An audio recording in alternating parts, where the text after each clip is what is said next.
Salve, salve, amigos assinantes! Chegamos à 10ª aula e a jornada está ficando cada vez mais emocionante. Se você ainda não é membro do canal, não perca tempo. Revelações de tumbas secretas dentro de pirâmides, grandes e novas descobertas dos nossos pesquisadores, mas na verdade muito mais. Não perca tempo, seja membro e venha fazer parte da Escola Proibida. Vamos juntos explorar as origens da humanidade neste mundo totalmente proibido.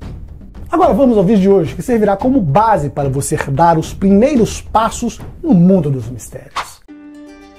As origens da humanidade são realmente misteriosas e um dos maiores desafios do mundo moderno é tentar explicar o que aconteceu em nosso passado, já que existem muitas histórias com versões diferentes.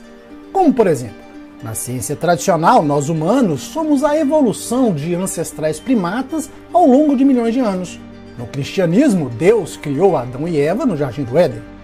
Na mitologia suméria, seres extraterrestres, chamados Anunnaki, dos céus vieram, criaram os humanos através da manipulação genética para servi-los. No entanto, para muitos pesquisadores, essas versões apresentam lacunas, não explicam corretamente as coisas e estão cheios de dogmas religiosos.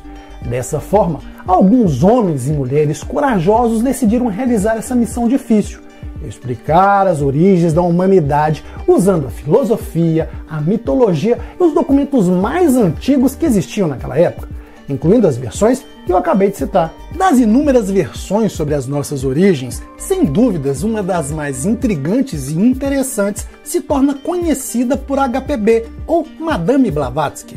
Seu nome era Helena Petrovna Blavatsky. Em resumo, as coisas começam a tomar forma por volta de 1888, quando Madame Blavatsky decidiu escrever um livro sobre tudo o que viveu e aprendeu no Oriente. Essa obra ganhou o nome de A Doutrina Secreta. Como disse no início, não seria uma tarefa fácil buscar evidências, ir contra todos e lutar, sobretudo contra o preconceito dos homens por ela ser uma mulher. Seus estudos, viagens e experiências a fizeram concluir que, assim como Deus, nossas origens estão em tudo: na ciência, religião, na filosofia. Porém, elas precisam de chaves para conectar com tantas informações. E foi no Tibete que ela descobriu as chaves secretas e conseguiu abrir as portas dos mistérios. Após diversas viagens do mundo, HPB chegou ao Tibete. Lá se deparou com o Kyuté. Guardem esse nome. Se trata de um manuscrito muito antigo que pouquíssimos tinham acesso, já que estava sob a guarda dos monges tibetanos. E o mais importante, longe de dogmas de instituições religiosas e muito menos da ganância dos homens por controle. O manuscrito, composto por 14 volumes de comentários, tem como primeiro deles o livro de Dzyan, que revela uma história extraordinária sobre nossas origens e a do universo. A obra revela que o universo foi criado há cerca de 13 bilhões de anos e que as primeiras criaturas possuíam inteligência, mas não tinham forma definida. Com o tempo, após sucessivos ciclos de evolução, surgiu o continente de Lemúria.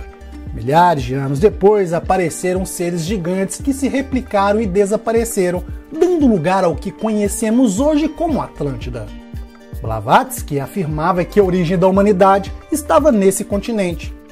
No passado, muitos acreditavam que Atlântida era apenas uma cidade ou um continente perdido. No entanto, naquela época, Atlântida correspondia ao mundo inteiro, abrangendo toda a extensão do planeta. Com o tempo, os polos foram se formando e as cidades seguiram um padrão comum: 3 anéis de água e 2 de terra. Esse mesmo formato pode ser encontrado na Mauritânia, nas Ilhas Canárias, no Brasil e em diversos outros locais, todos remanescentes de Atlântida. O último e mais conhecido refere-se ao deus Poseidon, pai do rei Atlas, fundadores do período da Atlântida. Seus nomes aparecem em diversas séries e histórias baseadas em mitos antigos, ou seja, a ficção retratando a realidade. Aos poucos, outros pesquisadores e viajantes se uniram a Blavatsky. O lendário coronel Henry Walcott, o escritor Howard Philip Lovecraft, o professor Mário Roso de Luna, o professor José Henrique de Souza, fundador da eubiose, o almirante Richard Evelyn Byrd e até Erich von Däniken.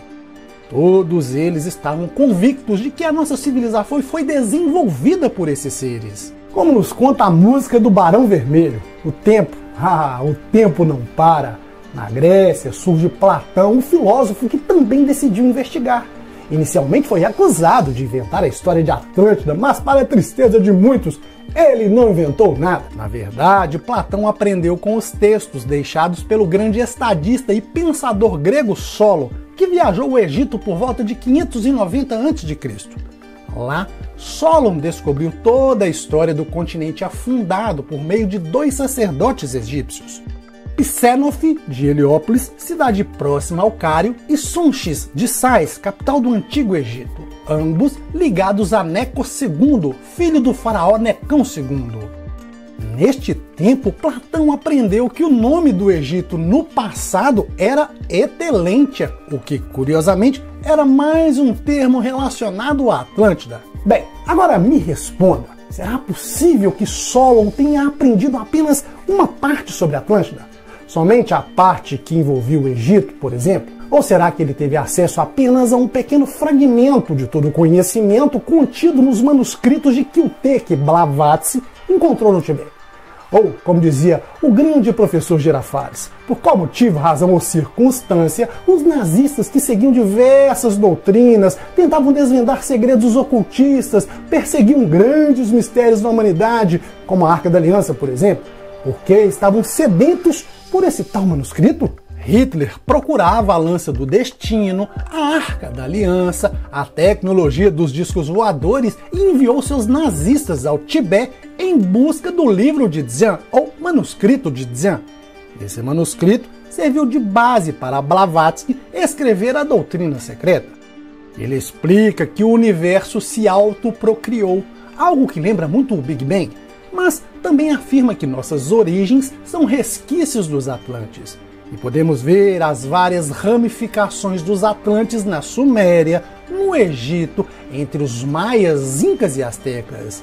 Por isso, o nome da religião dos incas era Dzyan, o mesmo nome do manuscrito tibetano. Ah, mundo proibido! São muitas histórias incríveis e muitas chaves a serem descobertas. Agora me responda, você acha o ser humano uma criatura complexa? E você se acha complexo? Você tem alguma dúvida que nossas origens são realmente misteriosas? Um dos maiores desafios do nosso tempo não é saber por que, após a pandemia, parece que o pior do ser humano saiu para fora, ou porque há tantas pessoas ruins que se dão bem e outras boas que não se dão. Difícil mesmo é tentar explicar o que aconteceu em nosso passado, mesmo com tantas versões diferentes. E talvez tenhamos as respostas que tanto procuramos em nossas mãos. Uma coisa é certa, quanto mais estudamos, mais descobrimos que somos feitos de energia, ou que nada mais somos do que a forma original desses seres inteligentes mencionados no manuscrito de Dzyan, na física quântica e também na Bíblia. Somos pura energia. Ah, e por favor, não esqueça de deixar o like, isso ajuda muito para que apareçamos nesse mundão do YouTube. Um forte abraço e até o próximo vídeo, se Deus quiser e Ele quer. Salve, salve amigos assinantes! Chegamos à 10ª aula e a jornada está ficando cada vez mais emocionante. Se você ainda não é membro do canal, não perca tempo. Revelações de tumbas secretas dentro de pirâmides, grandes e novas descobertas dos nossos pesquisadores, mas na verdade muito mais.